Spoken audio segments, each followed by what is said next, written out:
I've represented Guernsey many times. Very proud to kind of represent them whilst wearing the England shirt. It's a great responsibility to have. It's one that I always wanted to have.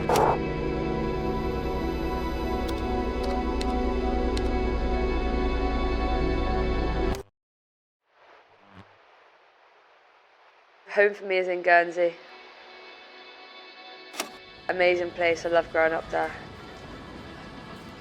You know, it was like a massive community feel. I grew up in a parish called Catel, which is like along the west coast by the beaches, called Rue du Marais, yeah, that's where the house was. All the roads and everything there's in French, like that's why my name's French. In the summer it was so good to go down the beach, and it's all the boys that I played football with at Saints, and we'd all just go down there and all the parents would come and we'd just play against them, like draw out lines with our feet or whatever. Always remember my dad, like it would be high tide and he'd like get a cricket bat and just throw up a ball and smack it, and you have to catch it when you're in the sea. We had a lot of fun down the beach, but I just remember having sore feet constantly because obviously when you smack the ball on the sand, there's obviously sand on your feet and it just goes so red, which is always fun, and I think everyone was always buzzing to play that. Played football for St Martin's, which is like another parish, like 10-minute drive. I think everything's like a 10-minute drive, so that's where I grew up playing football. This, what else could you do a sunny day like this? You've got 100 children up here on a Saturday morning. I have no reason to be here today, just here because I love it. I love the feeling of a Saturday morning up here. It's the backbone of our island at times. Sport is, and football is such a big thing. Professional footballers come from this. Every single professional footballer will have somehow come from turning up on a Saturday morning somewhere and doing what we're doing. Go up there for the games on a Saturday and stay up there for some burgers and Galaxy bars and that. Play foul football on the pitch after in the dark, and then go home with, with your parents. So it was a great little life, to be fair. It's such a community feel as well, obviously playing football and having all the different teams. They have the main team, Guernsey FC, and you always go down and watch that. My dad, he's a massive part of St Martin's as well, like he's been coaching there for like 19 years old. I literally call him up and he's in the container like pumping up the balls or something. I'm just like, everyone there's a volunteer, the coaches, the people that keep the pitch, cutting the grass, doing the bar. I've known Maya since the week after she started football. She comes back and she'll come up here. She's the only person that I let use the football pitch in the summer. And that's not because she's big time, it's Maya. She comes up, she brings the balls from the container, just cracks on, and me and my dad loves coming up here at 10 o'clock in the morning, seeing her running around, chat, and she's so normal.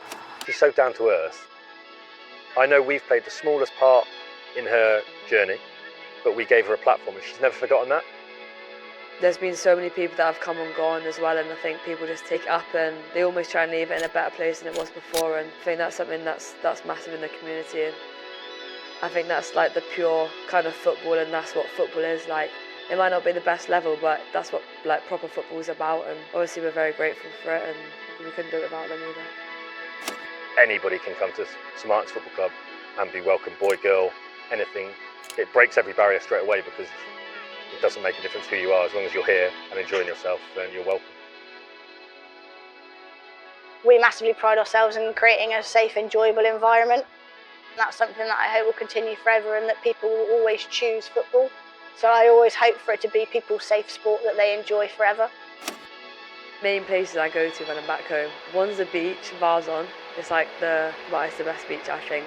You can do surfing. I'm not saying I'm good at surfing. You can do surfing there, play football on the beach, play whatever sports. So I go there, and the other place is like a coffee shop in town called Coco.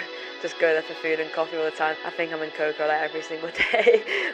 Obviously when I go back now, they like have nothing else to report on the paper, so I feel like I'm always in the paper because there's something to speak about. Definitely puts us on the map. I've represented Guernsey many a time, so to kind of do it on like a national level is amazing.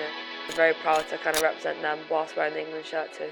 I went over there to do like a girls football thing, and the amount of girls playing now is amazing because I didn't have that when I was growing up. Showing people that you can do it is just the main thing. So I think the first time I put on the England shirt, it was just like a see you can do it kind of moment, and it's a great responsibility to have. It's one that I always wanted to have.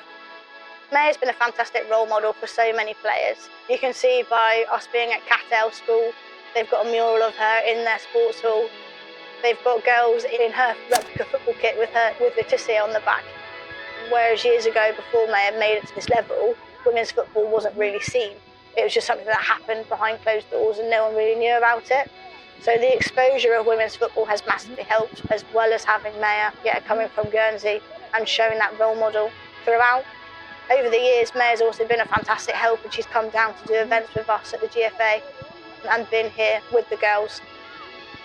The girls have loved seeing her in her kit, being able to see what they can achieve. Since then, we've then had 2 other girls that have actually moved to the UK to play football. Yeah, I was walking through town the other day and my mate was like, do you not see like all these people just doing double looks at you? And I was like, no, it's just my town, it's just my island. Like, it's not really any different for me, and definitely when I go up the club, it's always the same guys up there, the same people, which is really nice, and I think that keeps you grounded as well. I never thought I'd be just doing like laps of the pitch, running with like a United programme than to when I was just playing there when I was like 10, just loving football. So even though we do live on a small rock, like, you can still make it over here if you really want. If I could put like a thing on a billboard saying, it'd just be like, you can do it.